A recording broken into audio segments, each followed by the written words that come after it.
All right, everybody, welcome back to the podcast. And I'm happy to welcome today first-time guest, Fred Hicks. He's a Democratic strategist and commentator in Georgia. Fred, great to see you. How are you doing? Thank you, Matt. I'm doing well. How are you? I'm doing terrific. A lot to cover, a lot to talk about, and let's just start broad. I mean, you're a Democrat. Obviously, a lot of people think Democrats are on their heels right now. On the other hand, it seems like you might have some material to work with Donald Trump, especially these tariffs. I mean, just how are you feeling as someone who is a Democrat, a Democratic strategist? What is the state of the game today? Well, Matt, I think you hit the nail on the head in both counts, really. So I guess two nails on the head. Number one, for the last few months since the election, November election, Democrats, we have been on our heels a little bit, trying to figure out our message, trying to figure out what happened, why it happened, and what do we need to do going forward. But at the same time, Donald Trump has been Donald Trump on a little bit of sort of steroids if compared to the first term. And so I think with the recent special elections in Wisconsin and Florida, and then with the tariffs, that he has certainly created an opening for Democrats to really step out and we kind of define ourselves.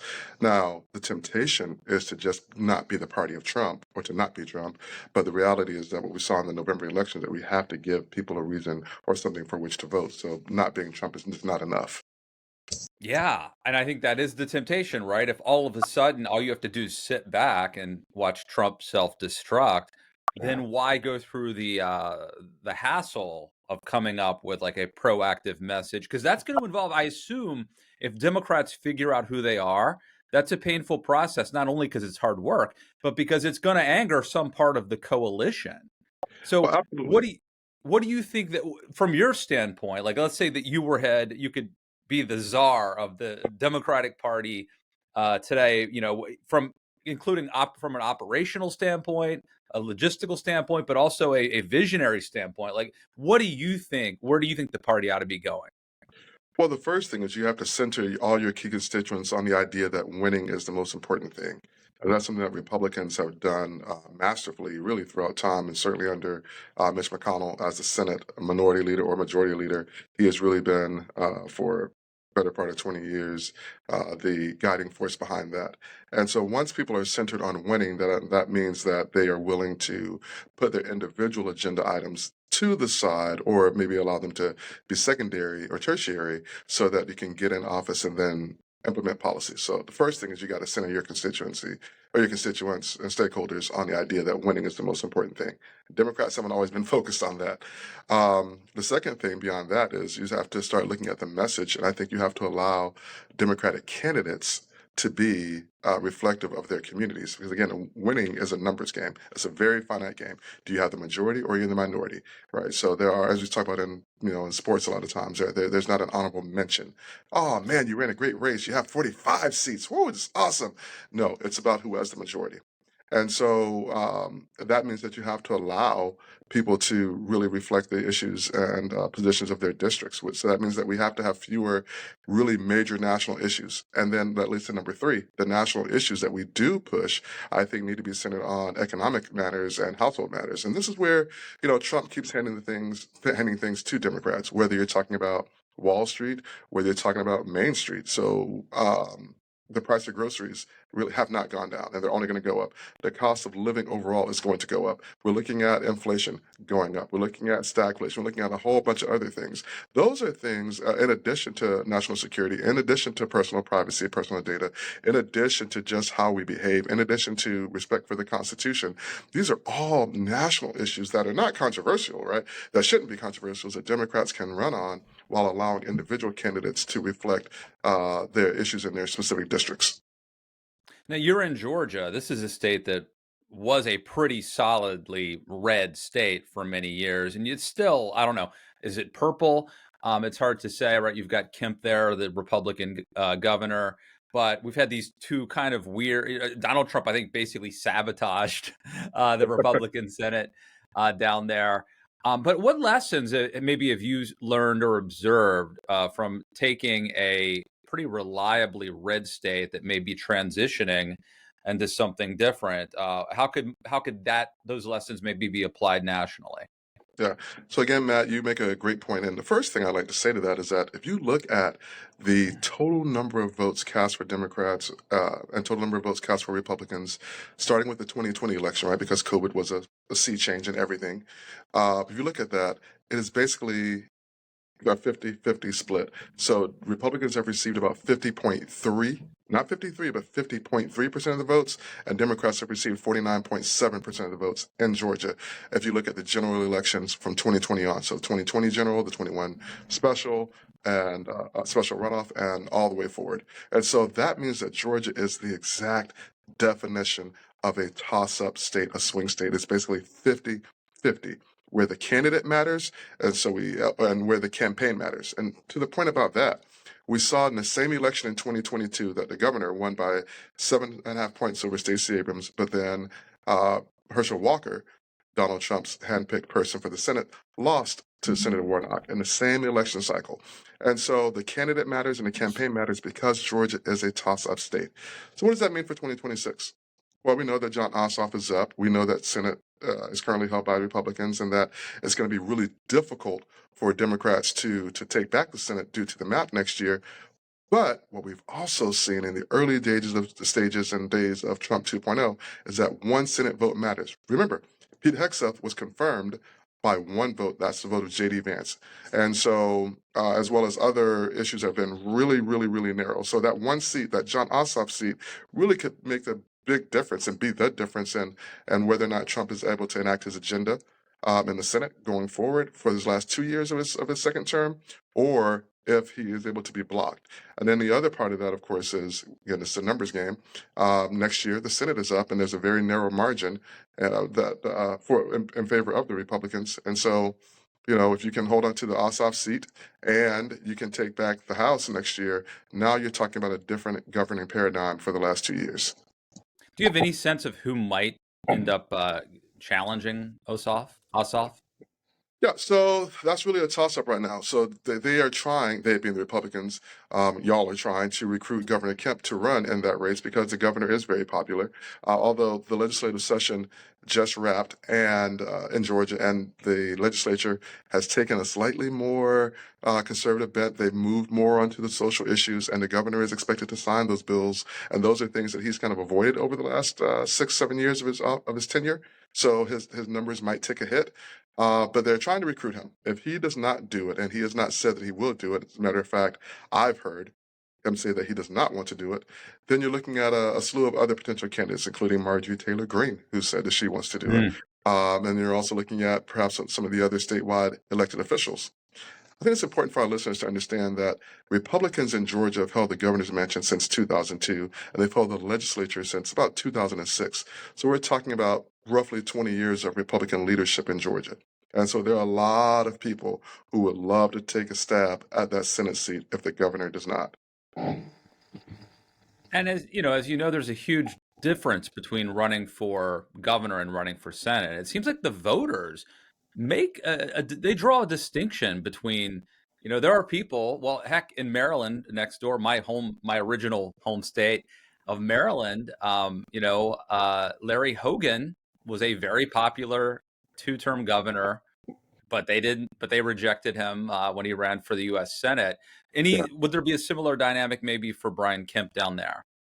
I think there's certainly the potential for that. The way that he was able to navigate the general election cycles as a gubernatorial candidate was by focusing his message and his image and his policies on what I call a Georgia first agenda.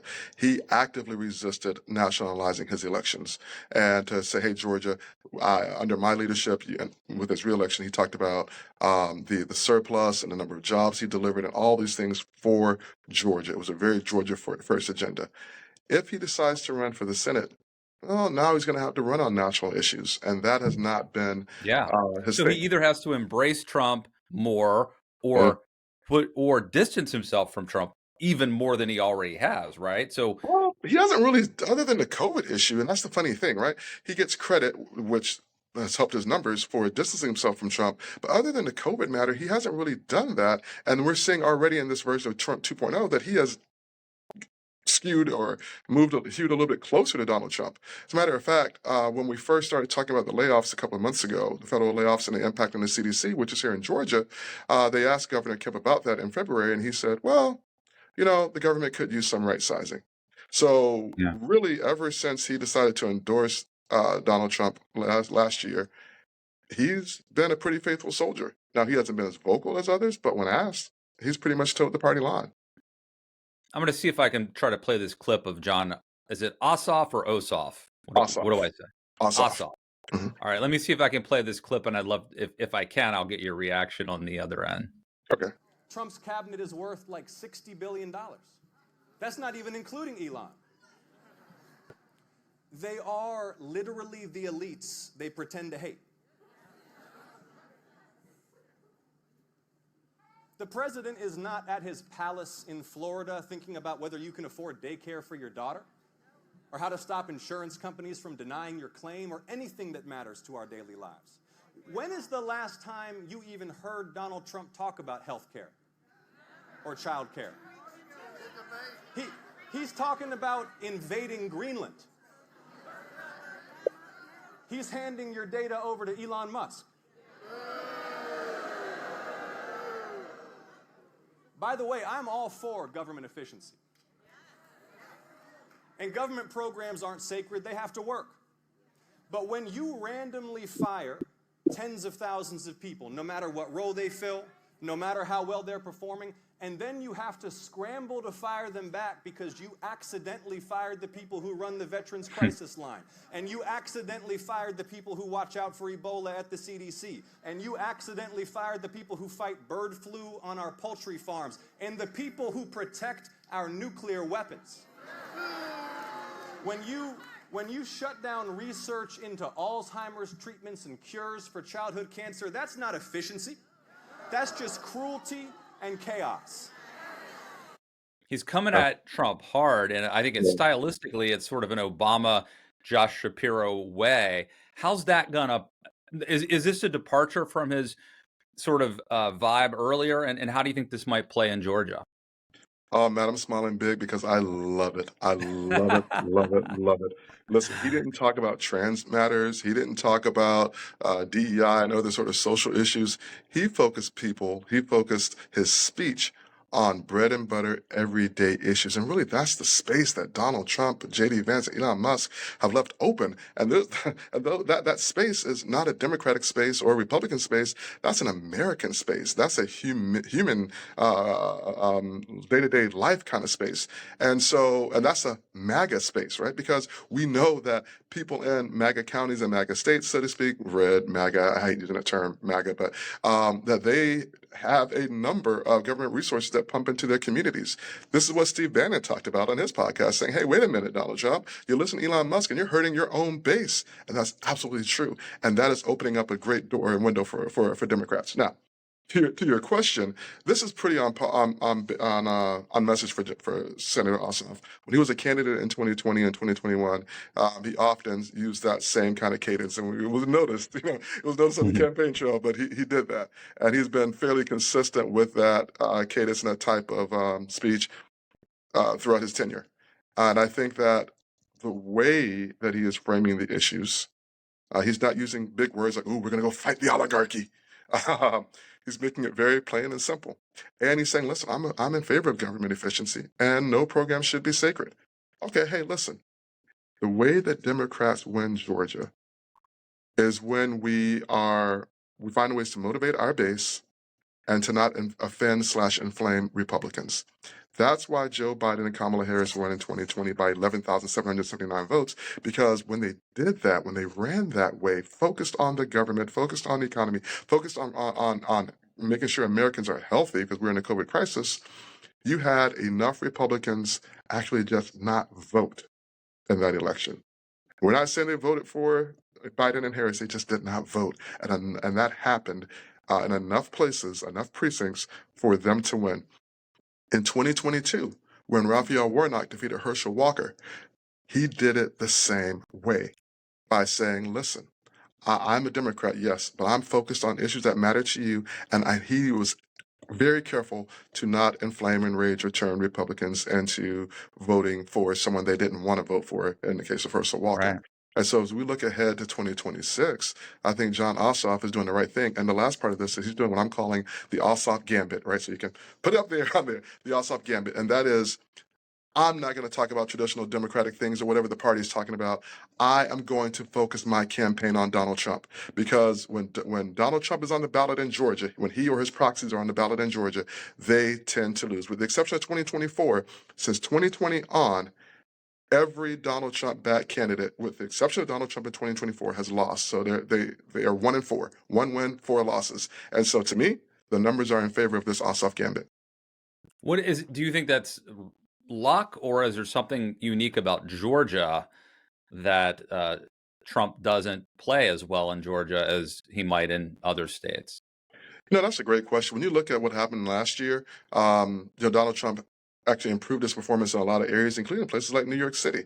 But what we saw with Kamala Harris last year is that she only lost Georgia by about 115,000 votes. It was a very close margin, whereas Stacey Abrams lost by over 200,000 votes in 2022. Georgia was actually winnable for the Harris campaign last year. Now, Democrats, we didn't do our part structurally and on the ground and all that. I'm not talking about the volunteers. I'm talking about the leadership, the state party. Mhm. I'm talking about how the Harris campaign decided to allocate their $1.5 billion that they raised. But Georgia was winnable. So in some respects, yeah, Georgia is different. It's definitely different than the rest of the South, including Florida. And it does seem to be a little different from other places. And I think that's because we have a booming economy. We have a lot of transplants. You have a very educated population in certain clusters around Atlanta, around Savannah, and in Macon. And so you also have a rural population that's in decline, if we talk about it from a demographic standpoint. And I'm a demographer. And so you look at rural Georgia, that tends to be very conservative, votes 60, 70, 80% or more for Republicans. Well, the population in those areas, they're dying off, they're dwindling because the economy just cannot sustain it. We are shifting from an agricultural-based economy to a more modern, I say modern, but like tech and corporate-based economy, and that tends to favor Democrats. So, yeah.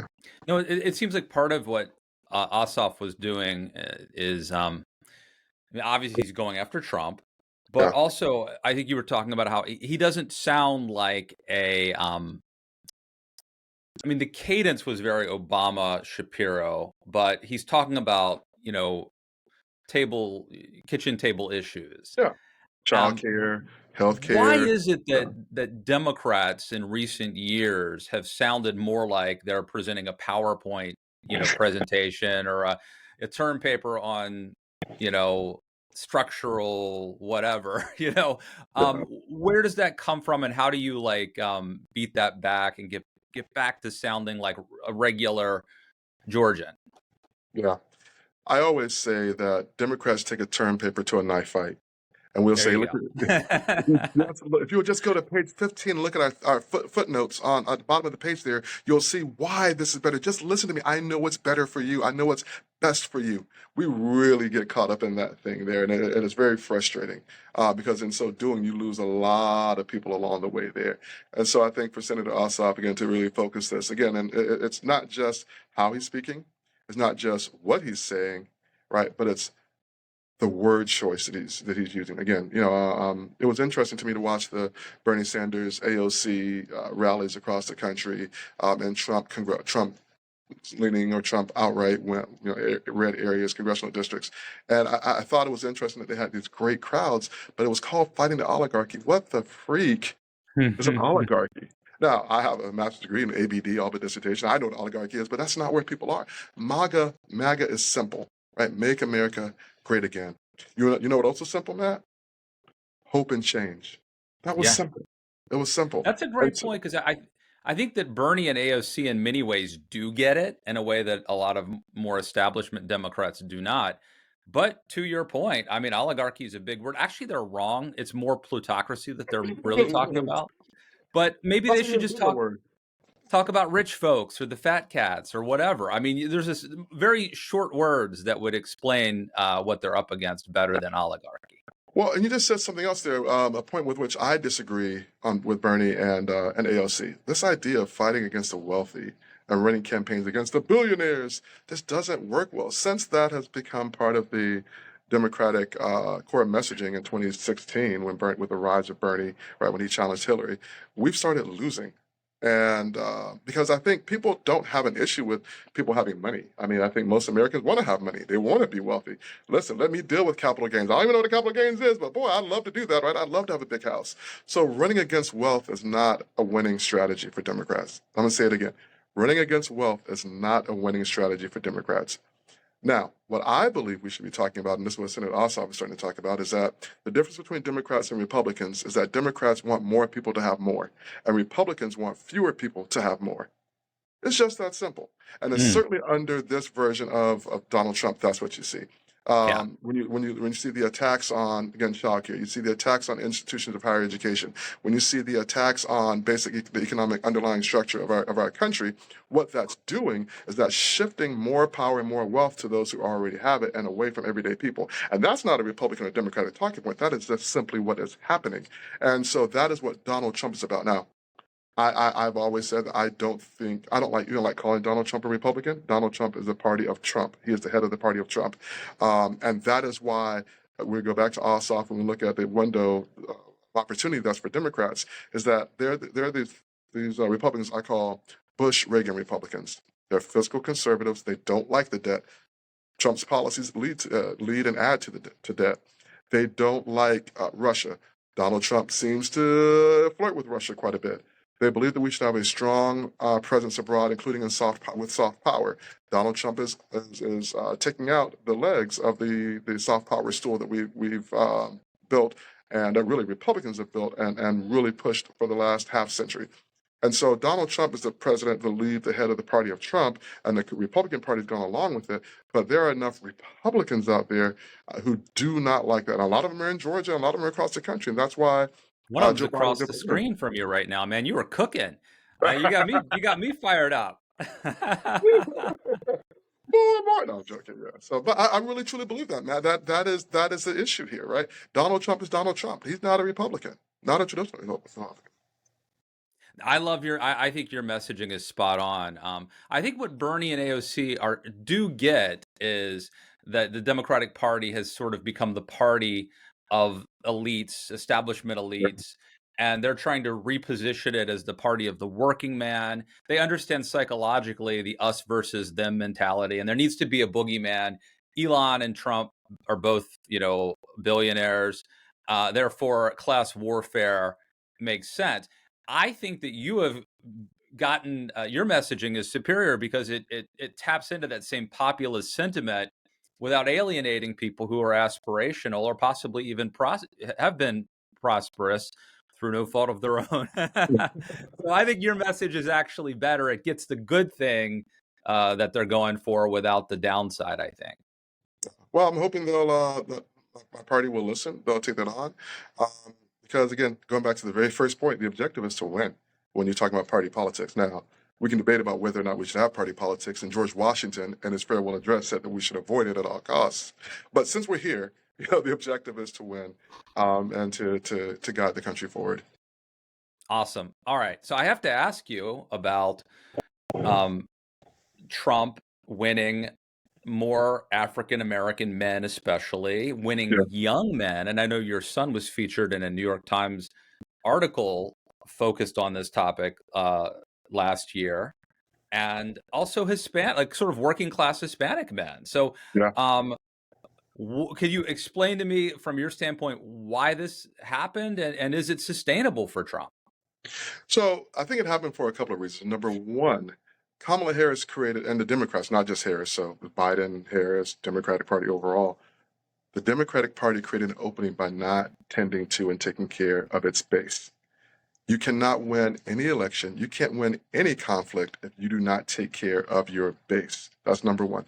And then number two, they did not speak to their base. And so with that New York Times article that featured my son, who's 23 at the time, now 24, we talked about the fact that he'd received, and over the course of about a 7 to 10 day period, 10 pieces of mail from the Georgia Republican Party overall. He'd not received a single communication from the Harris campaign or from the Democratic Party.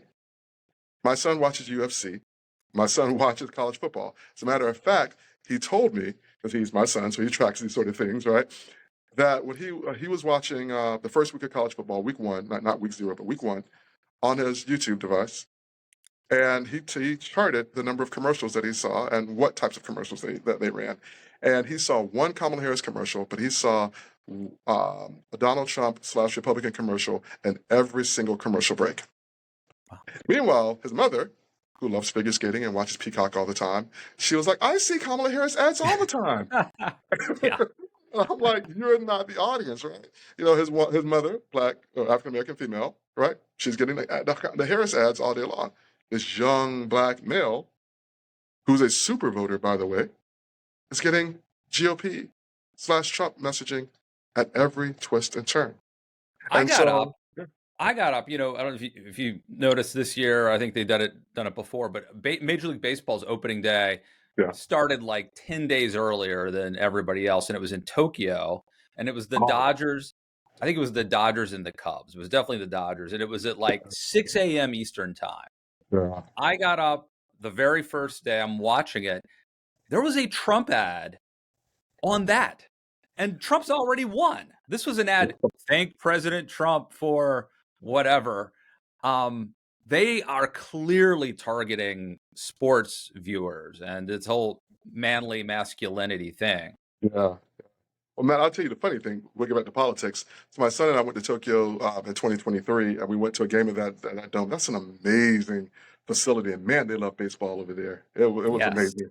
Yeah, we saw the Tokyo Giants. This is a rival match, Tokyo Giants versus someone. We were kind of blown away. But that being said, they really are, and that's why you saw Trump win for the first time in decades. Republicans won the 18 to 29 age group, and that's going to pay dividends for the Republican Party for years and elections to come. And Democrats going to have to work really hard. When you win the 18 and 29-year-old group, you have them as they move to 30 to 39, 40 to 49, and as they move through their various stages of life.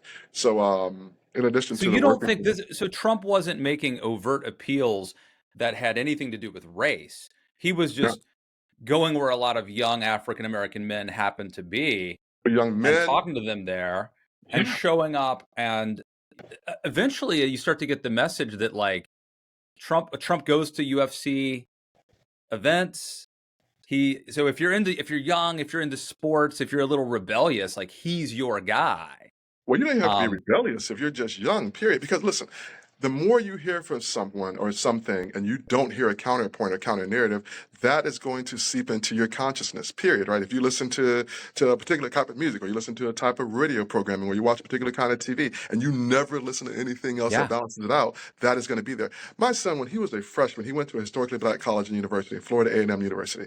In 2019, that was the fall of his freshman year, so before the 2020 election cycle, he called and said he's like, Dad, every ad I see on my YouTube right now, because people watch their stuff, you know, on streaming, right? That's why we're doing this podcast, right? This is where people are. Every ad then in 2019 was a GOP / Trump ad at an HBCU. And for our listeners, you know, one of the things you can do is we do some digital marketing.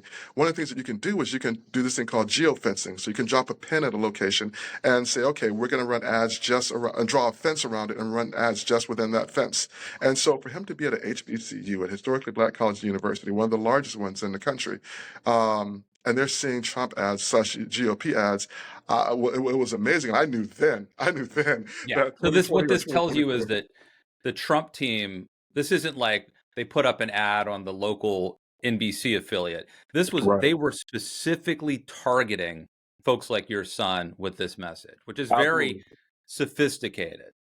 It is, and it's designed to do one of two things. One, in an ideal situation, you would flip someone from voting for one position to voting for another position, and that's the ideal. But an acceptable outcome, Matt, and it's important for our listeners to understand this, an acceptable outcome is when people simply do not vote. I call that Yep. campaign math. If someone flips, you get a +2, right? Because they've lost a vote and you picked up a vote. If they just sit it out, then you still gain a point because Yeah. your opponent did not get that vote. And so they understand something in a very cerebral way that Democrats really do not understand. Democrats are going back to the term paper and the elitist ideas. We want to convince you. We want you to understand it. We want you to come over to our side. Listen, If you're just put out with the other side, you just can't bring yourself to vote for the other side, then that's fine too. That gets me, closer to my goal. But we get obsessed with this idea that we are morally right, and we need you to understand and come to the light. Yep. Just win, baby. As Al Davis said, just win, baby. Yeah. It's the Sir Galahad theory of politics, which says, Yeah, I will win because my heart is pure, and it doesn't work. it Let me doesn't. ask you, how much of this is just running the ads, so that if there were Kamala ads on during the 49ers game or Kamala ads on during the Yankees Red Sox game, versus the fact that Trump does sort of carry himself in this machismo manner? How Yeah. much of it is, like, in other words, as a woman, was Kamala at a disadvantage speaking to young men, or was it just that they just didn't do the work? They just didn't show up. Well, I think it was all of the above. They didn't show up, but what's interesting is the messaging in those mailers that my son received all had the same, like, two words: weak, right? Weak, and then unable to perform. Some version or another, but it was centered around the same message that she was weak. And that's not just something they talk about with women, with they being the Trump team and Republicans. They talk about Democrats being weak, weak on the Yeah. economy, weak on national defense, weak on the things that impact your life day to day. Weak is a word that Republicans love to use, and I have to assume that it's tested really well in the focus groups, because every single one of those mailers had the word weak on it. Every single one of them. All the ads that he received had the word weak in it, like in the TV ads, the streaming ads, and all of that. That for whatever reason, they saw something there that they really were able to hone in on. It might be the fact that she was from California as well, because most people view California people, California Democrats, California liberals as weak. To our listeners in California, we love you. That's not the case, but but that is how people feel. The other part about it is that, again, Kamala Harris did not try. I'm going to go back to what I said a minute ago. You have to take care of your base first. I was at the convention on the floor watching the Republican former lieutenant governor of Georgia have a speaking slot. I was on the floor listening to the speakers talk about having 200 Republicans. Meanwhile, support of 200 former Republicans for her campaign. Meanwhile, they were not talking at all about the bread and butter economic issues. They were not speaking to African American voters, young men, young women. They weren't speaking to the Latino, Hispanic population community. They were obsessed with this idea that they have all this crossover support, and they didn't take care of their base. You absolutely have to take care of your base. And I'll give you some numbers. Trump ran a complete total base campaign. He received 74 million votes in 2020, got 76 million this go round. What happened, the difference was that the Democratic vote share fell. We lost about 9 million votes last year from 2020 to 2024. That means that you didn't take care of home. We didn't How take do care you of home.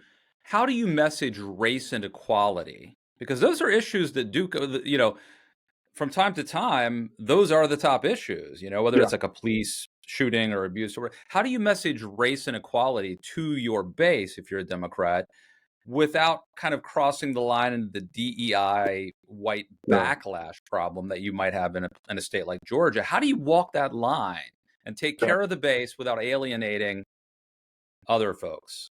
So it's all about imagery.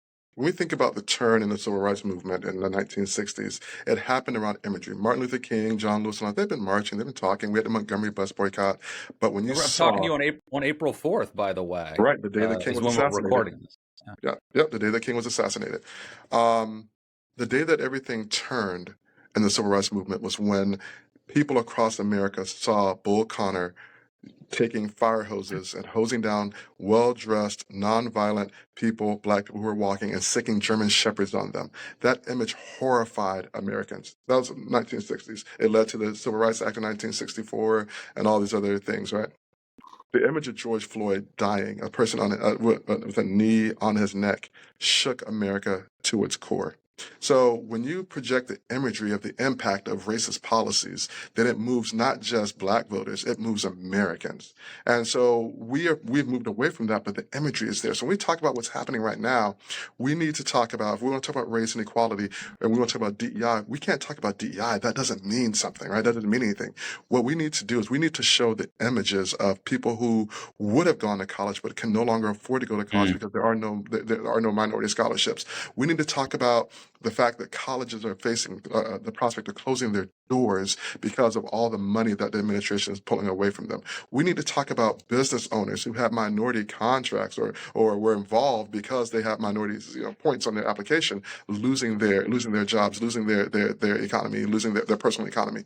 We need to be very visual because, again, DEI doesn't really mean anything. It doesn't mean anything to a lot of Black voters. Yeah. Because here's the thing, and I want to say this is very important for our listeners to understand.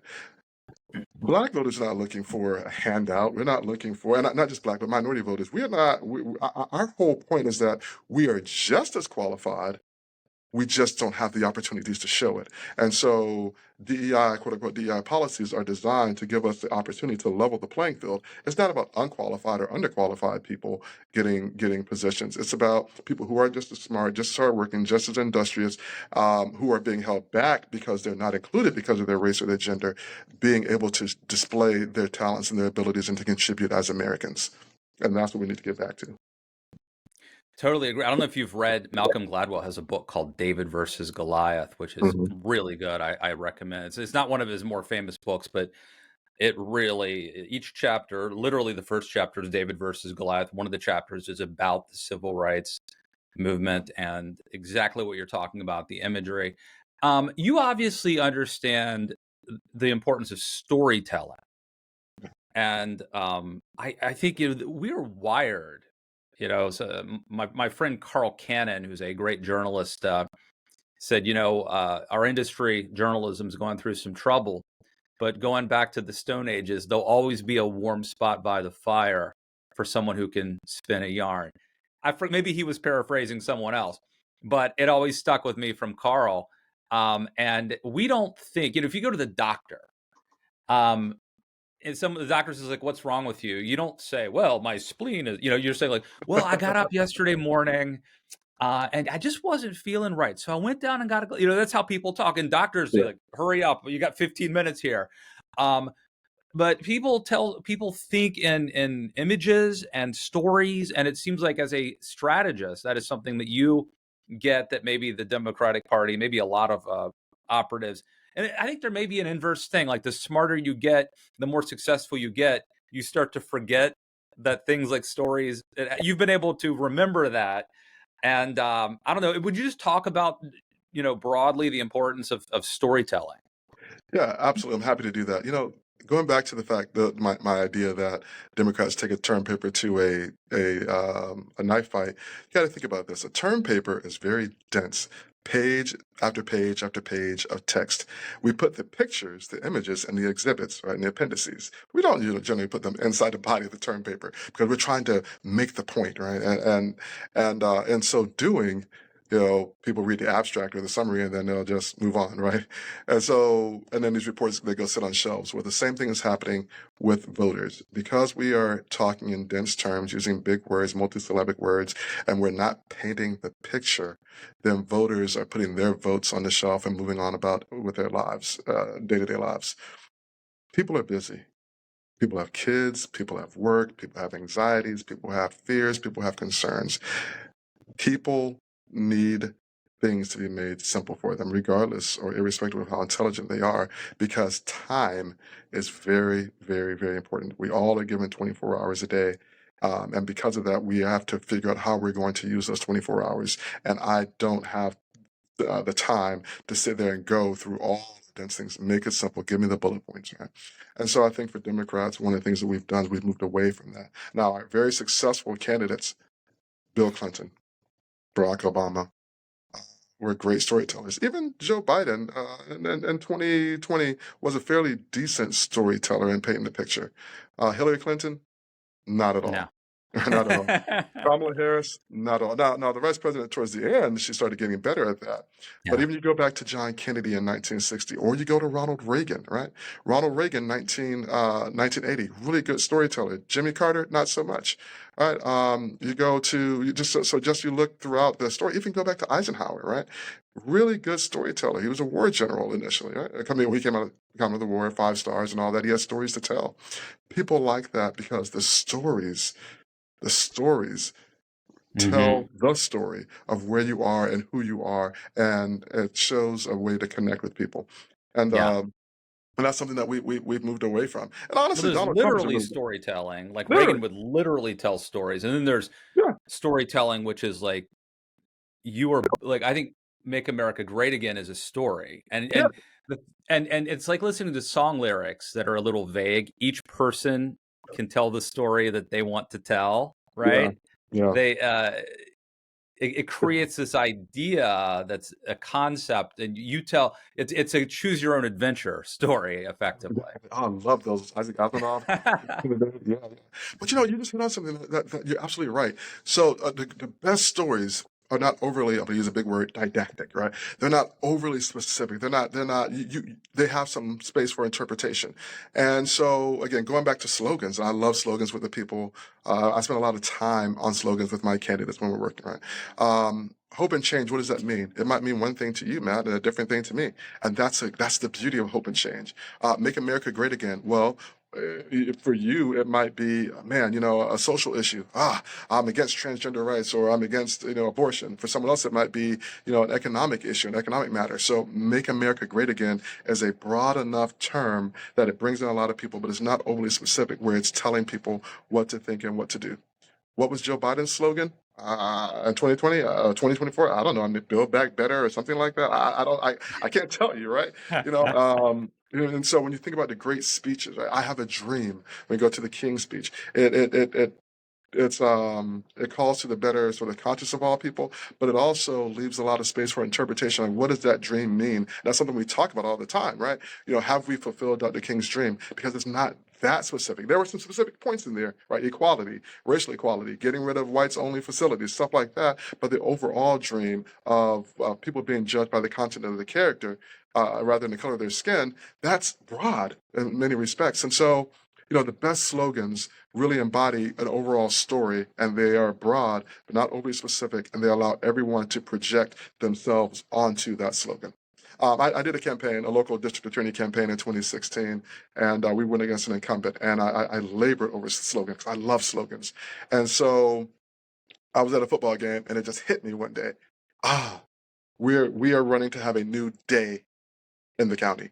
And day, I capitalized the D and the A because we were running for the district attorney. And so I shared it with our client. She was like, "Duh." I was like, "No, it's a new day, but the visual of it is DA." And she was like, "Oh, I get it." And so it was like, whatever it is that you want to see from the district attorney's office, if you are pro prosecution, okay, you're going to have better prosecutions and more of those. If you are in favor of a Yeah. softer position on ground, okay, it's a new day. She's going to be that. Whatever you want it to be, whatever you want her to be, you're going to see yourself in that. And we unseated an incumbent for really, it was the first time in 20, 30 years that, well, in the region that you saw that kind of a race go. And it was so popular that in the middle of the campaign, other candidates changed their slogans and took my slogan. So I was really upset about it. I was like, wait a minute, I need to trademark this stuff. But that's an idea, a new day. It was a new day. And and that is something I think that really captured the hearts and minds of people. And so, when you tell stories, and there's always going to be a place for a storyteller, you really have a chance to pull people in. Because the other thing about it is that once people are listening to you, they're not arguing with you, because you can't argue and listen at the same time. Yeah, that's great stuff. How did you your philosophy on this, or just like there's a lot of people in politics who frankly are kind of boring, and maybe they're a numbers cruncher, maybe they like do spreadsheets. How many doors did we knock on today? Like we need those people. But politics can be fun and creative and exciting, and I think you have that. Did you learn most of what you know? Like, did you learn this at college? Is it from Um, reading books today and staying current, or was it just the School of Hard Knocks working on campaigns? Where do you think that thing that you have, let's say like the storytelling and the ideas that comes from? Oh, wow. I think politics is inherently instinctive. And so it starts with that. And my dad was an amazing storyteller. My dad grew up in Shreveport, Louisiana. His parents owned a club that white people visited, which meant that in the 40s, when he was born, that he and his family could not actually be served in the club that they owned.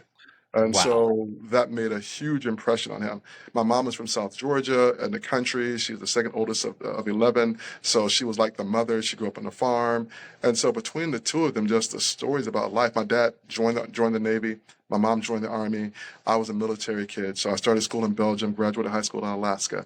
I've lived all over. And so the thing that jumps out to me the most when I really realized the power of storytelling was when we moved to Fairbanks, Alaska. My dad, on a whim, all right, we had no idea this was going to happen. He decided to run for president of the Lions Club, the Fairbanks Lions Club, and he won off of his speech. He was the first ever black president of the Lions Club there, and his speech was so powerful. I don't know how accurate some of the details were in the speech there, but Never let the facts get in the way of a good story, you I'm know? gonna let the fact get away with it, right? And so when he finished, he said, Fred, and he's the one who said that to me, he said, if people are listening, they're not arguing. You can't do both at the same Mhm. time. And so from there, I've been involved with campaigns. I was a student government in high school, SGA president in college. Professionally, today is actually, they were recording this is the 19th anniversary of founding of my company. So we founded on April 4th, 2006. So I'm really excited about that as we're going to our 20th year, 300 plus campaigns. And so I'm a data person by inherently, but I say that data numbers, that's just sort of the skeleton, but the muscle, the fat, and the tissue, those are the stories. That's the relatability. That's the part that really gets people in there. So you need both, because what are you saying and why are you saying it and to whom are you saying it? Those questions are really important, but you have to be able to deliver the message. So, we love doing this. We've been involved with campaigns on both, honestly, on both sides. I'm a Democratic strategist, but we have a number of Republican clients, independent clients who are in office, and I think working with candidates on both sides of the aisle also helps me to realize that everyone wants the same three basic things. They want their family to be safe, they want to make money, and they want their kids to do better than they did. And once you realize that, it's just a matter of how do you speak to that, right? I'm not evil because I'm a Democrat. They're not evil because they're a Republican. We just disagree on how to get to where we're trying to go, which is one of those three things, or all three of those three things at the same time. And so that's what I believe. Before I get you out of here, I just have to do a quick callback to earlier. You're talking about how Democrats were portrayed as being weak. I think it'd be hard to portray, even though you're wearing that cranberry jacket, which I admire. I don't think anybody's going to portray you as weak. But Democrats, there is that stereotype, right? Do you think the way to answer that is it like The Rock? Is it John Fetterman? Do Democrats need to pick a presidential nominee who defies that stereotype? No, you don't need to go into this sort of hyper masculinity. I'm not saying toxic masculinity. I don't like that term, but you don't have to over index on masculinity. That's a bit much, right? I think you just have to be relatable, and you have to make sure that people feel that you feel their pain, so to speak, right? That's that Bill Clinton, I feel your pain, right? Bill Clinton is not a hyper masculine guy. Obama wears skinny suits and all that stuff, European cut suits. You don't need that. You just need to make sure that people understand that you understand where they are.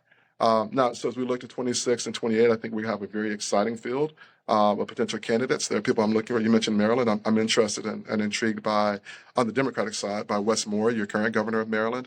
I think he's extremely talented. I think Shapiro, the governor of Pennsylvania, is very, very talented. I think that it'll be interesting to see if Kamala Harris throws her name back in the hat and who else emerges. I'm curious if one of our senators here in Georgia, whether it's Senator Raphael Warnock, who I wrote a piece a couple of years ago after the 22 election, I called him the Southern Shepherd of the Democratic Party. If he decides to step forward, or if John Ossoff, if John Ossoff wins this election next year, his stock will go through the roof. He's not even 40 yet, or maybe he's right around 40. If he can hold on to that seat in a race where you're going to see almost $1 billion spent to try to unseat him or to protect him, if he can emerge victorious from that, then I think John Ossoff is a 28 or a 32 candidate. So the kind of candidate that I think we need to put forth is one who can relate to people and not inflame differences, but can unite around commonalities. Well, that was All good. right. This was great, man. This is an awesome conversation. I enjoyed it. Oh, thank you, Matt, for having me. I greatly appreciate it. I'd love to be back whenever Let's do it. you'd like to have me. Can I do a plug for my social media so people can Please. follow Yeah, me? please. Okay, good. So you can follow me on Blue Sky, X, and Instagram at Hicks Report. That's my last name, Hicks, Hicks, report, Hicks Report, HICKS REPORT. If you follow, I'll follow you back. Send me a message. As long as it's not too crazy, then I'll respond and we'll engage. And of course, please, everyone, share the news about this podcast, not just this episode, but this podcast, and encourage more people to follow. Matt, this has been great. You've been fantastic. This is awesome. Fred Hicks, thanks for coming on. Thank you for having me.